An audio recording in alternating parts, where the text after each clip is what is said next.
ഗുരുവായൂർ നഗരസഭയിൽ കേന്ദ്ര സർക്കാരിന്റെ അമൃത് പദ്ധതി പ്രകാരം നിർമ്മിച്ച മൾട്ടി ലെവൽ പാർക്കിംഗ് കെട്ടിടത്തിന് മുകളിൽ ഹെലിപ്പാഡ് നഗരസഭ നിർമ്മിക്കുന്നു എന്നത് തെരഞ്ഞെടുപ്പ് മുന്നിൽ കണ്ടുള്ള തന്ത്രം മാത്രമെന്ന് BJP കൗൺസിലർ.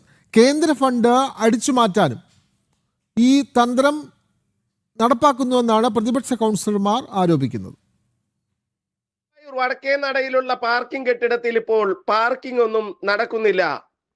ബസ് സ്റ്റാൻഡ് നിർമ്മാണവുമായി ബന്ധപ്പെട്ട് ലൈൻ ബസ്സുകൾ മാത്രമാണ് ഇവിടെ പാർക്ക് ചെയ്യപ്പെടുന്നത്. പലർക്കും നടത്തിപ്പിനായി നൽകിയെങ്കിലും എല്ലാം നഷ്ടത്തിലാണ്. അതിന് പരിഹാരം കാണാതെയാണ് ഇപ്പോൾ പുതിയ തന്ത്രവുമായി രംഗത്തെത്തിയിട്ടുള്ളത്.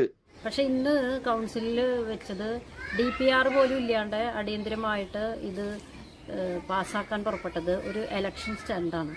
ഇലക്ഷന് വോട്ട് കിട്ടാൻ വേണ്ടിയിട്ട് ഇവിടെ ഹെലിപ്പാഡ് വരുന്നു എന്നുള്ള ഒരു പ്രതീതി ജനിപ്പിക്കാൻ വേണ്ടി ചെയ്തതാണെന്നാണ് ഞങ്ങൾക്ക് പറയാനുള്ളത്. ഇത് മാത്രമല്ല, കേന്ദ്ര ഗവൺമെൻറ് ഫണ്ട് വരും ചെയ്യും. അപ്പോൾ അല്ലെങ്കിൽ ഇങ്ങനെ ഒരു DPR തയ്യാറാക്കിയിട്ടുണ്ടെങ്കിൽ എന്തുകൊണ്ട് കൗൺസിലിൽ അത് വെച്ചില്ല? പിന്നെ ഇതിൽ കുറേ ആശങ്കകളുണ്ട്. ആ ആശങ്കകൾ ഒരു പരിഹരിക്കാതെ ഇന്ന് കൗൺസിൽ യോഗത്തിൽ ഭൂരിപക്ഷം ഉണ്ട് എന്നുള്ള ഒറ്റതുകൊണ്ട് സെക്രട്ടറിയെ ചുമതലപ്പെടുത്തുകയാണ് ചെയ്തത്. എന്താണോ പാസ്സാക്കാൻ പോണ ആ കാര്യം പോലും കൗൺസിലിൽ വെക്കാതെ ധൃതി പിടിച്ചിട്ട് ഇത് ഇലക്ഷൻ വരികയാണ്, അപ്പോൾ ഇലക്ഷന് മുമ്പ് ഇങ്ങനെ ഒരു ഹെലിപ്പാഡ് ഇവിടെ വരുന്നുണ്ടെന്നൊരു പ്രതീതി ജനിപ്പിച്ച് വോട്ട് തേടാനുള്ള ഒരു തന്ത്രം മാത്രമാണ് ഇത് എന്നാണ് ഞങ്ങൾക്ക് ഈ വിഷയത്തിൽ പറയാനുള്ളത്. ഇപ്പോൾ മൾട്ടി ലെവൽ കാർ പാർക്കിങ്ങിൻ്റെ മുകളിലായിട്ട് ഹെലിപാഡ് കൊണ്ടുവരാനുള്ള നഗരസഭയുടെ നീക്കം അല്പം സംശയത്തോടെ കാണേണ്ടിയിരിക്കുന്നു.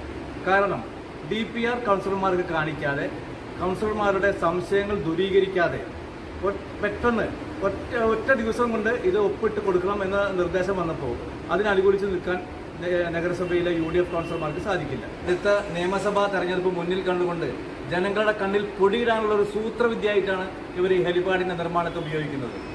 വേണ്ടത്ര പഠനം നടത്താതെ കേന്ദ്ര ഫണ്ട് തട്ടിയെടുക്കാനുള്ള നീക്കമാണ് നഗരസഭ നടത്തുന്നത് എന്നാണ് പ്രതിപക്ഷ കൗൺസിലർമാർ ഇപ്പോൾ ആരോപിക്കുന്നത്. ഹെലിപ്പാഡ് കൊണ്ടുവരണം എന്നുള്ളൊരാശയം തീർച്ചയായിട്ടും സ്വാഗതാർഹമാണ്. നമുക്ക് കേന്ദ്രത്തിൽ നിന്ന് അനുവദിച്ചിട്ടുള്ള ഒരു ഫണ്ട് കിട്ടാനുള്ളൊരു മാർഗമായിട്ട് മാത്രം ഇതിനെ കാണാതെ അതുമായി ബന്ധപ്പെട്ട് ഒരു DPR ഡീറ്റെയിൽഡ് പ്രൊജക്ട് റിപ്പോർട്ട് ഉണ്ടാക്കിയിട്ടുണ്ട് എന്നാണ് നഗരസഭ പറയുന്നത്. പക്ഷെ നമുക്ക് ആർക്കും അത് തന്നിട്ടില്ല. നമ്മളത് അംഗീകരിച്ചു കൊടുക്കണം എന്ന് പറഞ്ഞാൽ അതിനോട് ഞങ്ങൾക്ക് തീർച്ചയായിട്ടും വിയോജിപ്പുണ്ട്. ഒരു ഹെലിപാഡ് കൊണ്ടുവരുമ്പോൾ ബേസിക് ആയിട്ടുള്ള വേണ്ടത് ആ ഒരു ബിൽഡിങ്ങിന് ആ സ്ട്രെങ്ത് ഉണ്ടോ, ആ ഏരിയയിലുള്ള വീട്ടുകാർക്കും ആ ഏരിയയിലുള്ള സ്ഥാപനങ്ങൾക്കും. തൊട്ടടുത്താണ് നമ്മുടെ പാർത്ഥസാരഥി അമ്പലം വരുന്നത്. തീർച്ചയായിട്ടും വളരെ വലിയൊരു ആശങ്ക വരുന്ന ഒരു കാര്യമാണ്. തീർച്ചയായിട്ടും ഞങ്ങൾ ഈ ഒരു ഹെലിപാഡ് എന്ന ആശയത്തെ ഞങ്ങൾ ഒരിക്കലും എതിർക്കില്ല. കാരണം അത് വളരെയധികം നമുക്ക് ഗുരുവായൂരിനെ സംബന്ധിച്ച് ഏറ്റവും അത്യാവശ്യമായിട്ടുള്ള ഒരു കാര്യമാണ്. ഈ ഇലക്ഷന് മുന്നോടിയായിട്ട് നമ്മുടെ കേന്ദ്രത്തിന്റെ ഫണ്ട് അക്വയർ ചെയ്യാന്നുള്ള ഒരൊറ്റ ഉദ്ദേശത്തിൽ വെറുതെ ഒരു തട്ടിക്കൂട്ട് DPR ഉണ്ടാക്കി വെച്ചു. എന്നാൽ നഗരസഭ ചെയർമാൻ ഇക്കാര്യത്തിൽ പ്രതികരിക്കാൻ തയ്യാറായിട്ടില്ല. ജനം, ഗുരുവായൂർ.